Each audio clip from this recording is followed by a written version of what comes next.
নমস্কার। আজকে আমার রেসিপি হলো ছোলা মটর ডাল দিয়ে এঁচোড়ের একটি সুস্বাদু রেসিপি।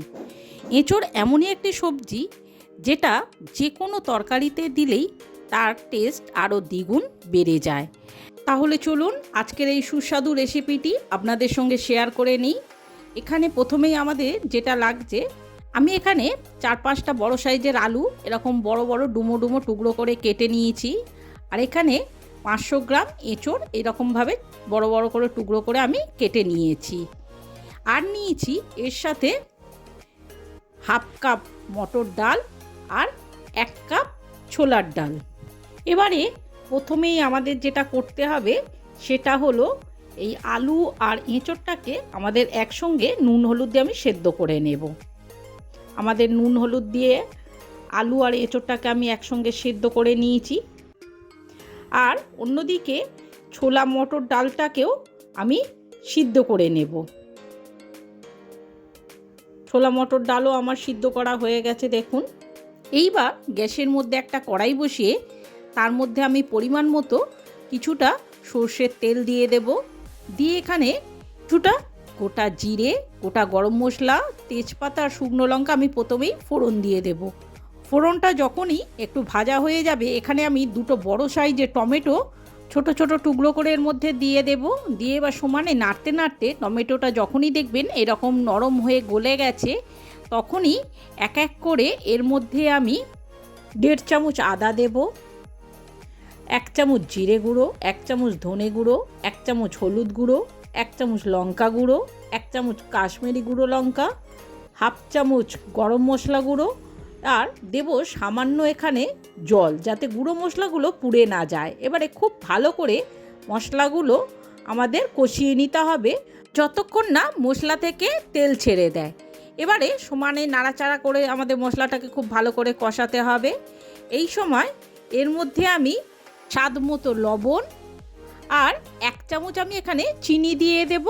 দিয়ে এবার খুব ভালো করে মশলাটা আমাদের কষিয়ে নিতে হবে।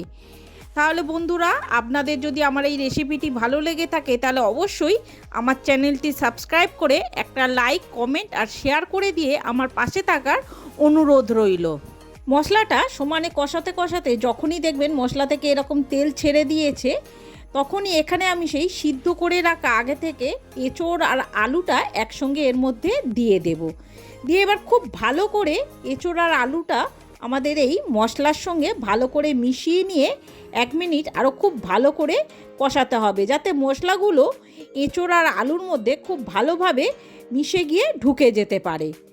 1 মিনিট খুব ভালোভাবে মশলার সাথে এঁচোড় আলুটা নাড়াচাড়া করে নিয়ে এবারে এর মধ্যে আমি সেই আগে থেকে সিদ্ধ করে রাখা ছোলা মটর ডালটা এর মধ্যে আমি পুরোটাই দিয়ে দেব। দিয়ে আরও কিছুটা আমি জল এর মধ্যে দিয়ে দেব।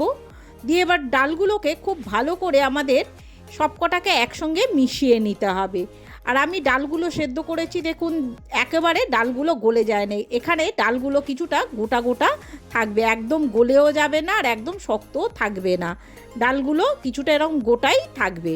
এবারে খুব ভালোভাবে মিশিয়ে নিয়ে এখানে আমি 15 মিনিটের জন্য এটাকে ঢাকা দিয়ে দেব। 15 মিনিট পর ঢাকা খুলে এবার খুব ভালোভাবে খুন্তি দিয়ে আমি এটাকে নেড়ে দেব যাতে তলায় ধরে না যায়। দেখতে পাচ্ছেন আমাদের তরকারিটা অনেকটাই ঘন হয়ে গেছে, গ্রেভিটা অনেকটাই বসে গেছে আর আমাদের তরকারিটাও হয়ে গেছে, কারণ এটা আগে থেকেই সব সিদ্ধ করে রাখা যেহেতু, সেই জন্য বেশিক্ষণ টাইম লাগে না। শেষ পর্যায়ে এখানে আমি 1 চামচ ঘি ছড়িয়ে গ্যাসটাকে অফ করে দেব।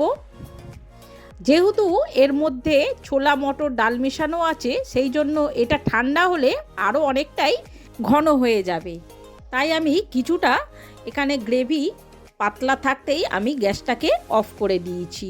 তাহলে দেখতেই পাচ্ছেন ছোলা মটর ডাল দিয়ে এঁচোড়ের এই রেসিপিটি কত তাড়াতাড়ি আর কত ঝটপট আমরা রান্না করে ফেললাম। আর তাছাড়া এটা আমি একদম নিরামিষভাবে করেছি, আপনারা চাইলে এর মধ্যে পেঁয়াজ রসুনও দিয়ে এটাকে এইভাবে রেডি করতে পারেন। এটা দেখতে যতটা দেখুন লোভনীয় হয়েছে, খেতেও কিন্তু দুর্দান্ত স্বাদের হয়ে থাকে।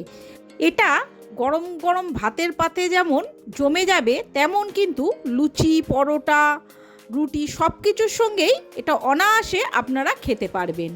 তাহলে বন্ধুরা, একবার হলেও আমার এই রেসিপিটি আপনারা ট্রাই করে দেখুন, আর অবশ্যই আমাকে কমেন্ট করে জানাবেন আমার এই রান্নাটা আপনাদের কেমন লেগেছে।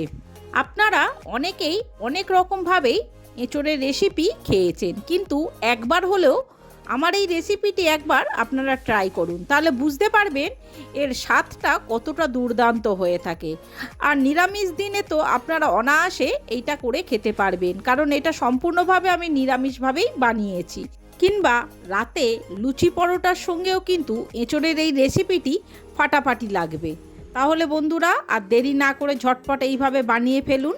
তাহলে বন্ধুরা, আজকের মতো আমার এই ব্লগটা আমি এখানেই শেষ করলাম। দেখা হচ্ছে আর একটা নতুন রেসিপির সাথে আর একটা নতুন ব্লগে। ততদিন আপনারা ভালো থাকবেন, সুস্থ থাকবেন। নমস্কার।